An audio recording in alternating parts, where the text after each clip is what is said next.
యేసుక్రీస్తు నామములో మీకందరికీ వందములు. సాతాను దేవునికి బిడ్డల్ని కొన్నిసార్లు చాలా తొందర పెడుతుంటాడు. వాడు రకరకాలుగా తొందర పెట్టవచ్చు.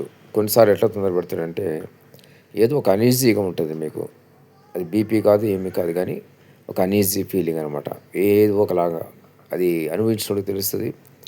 అనీజీ ఉన్నప్పుడు ఏమవుతుందంటే, కొద్దిసేపటి తర్వాత వాడు మిమ్మల్ని వదిలిపెట్టినాను కూడా మీకు తెలుస్తూ ఉంటుంది. నా జీవితంలో నేను చూసి ఉన్నాను.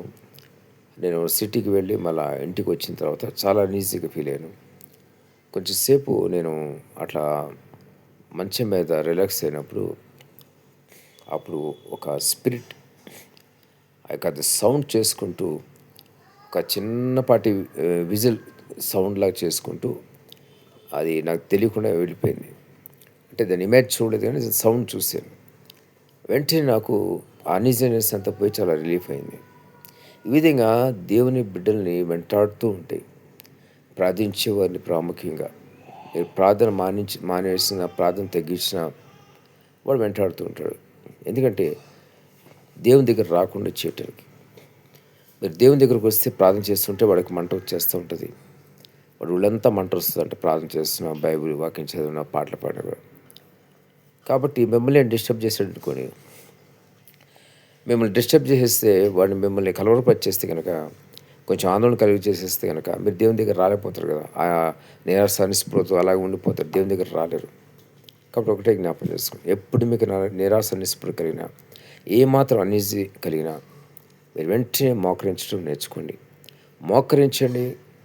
మరి వాడు మీ దగ్గర నుంచి వెళ్ళిపోవటం వాస్తవం, ఇది ఖాయం. అంతేకాదు, మీరు చాలా పరిశుద్ధంగా ఉండాలి, పవిత్రంగా ఉండాలి. పరిశుద్ధంగా ఉండి పవిత్రంగా ఉంటే కనుక వాడి మీ దగ్గర రాలేడు. ఇదైతే వాస్తవం ఏంటది.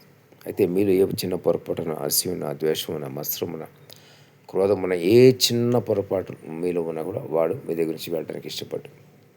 మొదటగా దేవుని దగ్గరికి వచ్చి మిమ్మల్ని సరి చేసుకోండి, దేవుడు మిమ్మల్ని క్షమిస్తాడు. అంతేకాదు, మరొకసారి నేను అనీజీగా ఉంటే ఒక కాలు ఇలాగ కింద మోకరించి ఒక కాలు కింద పెట్టాను.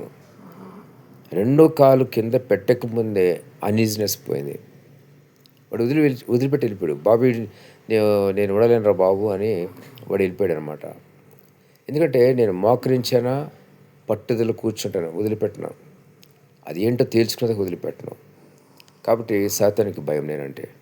వాడు భయపడుతుంటాడు, ఏ రకమైన సరే డిస్టర్బ్ చేయాలని చూస్తుంటాడు, కానీ వాడు ఓడిపోతాడు. కాబట్టి మీరు కూడా సాతాను ఓడించండి, ప్రార్థన చేయండి. ప్రార్థన చేయడం నేర్చుకోండి. దేవుడి మాటలు దీనికి ఆశించిన కాక ఆమేన్.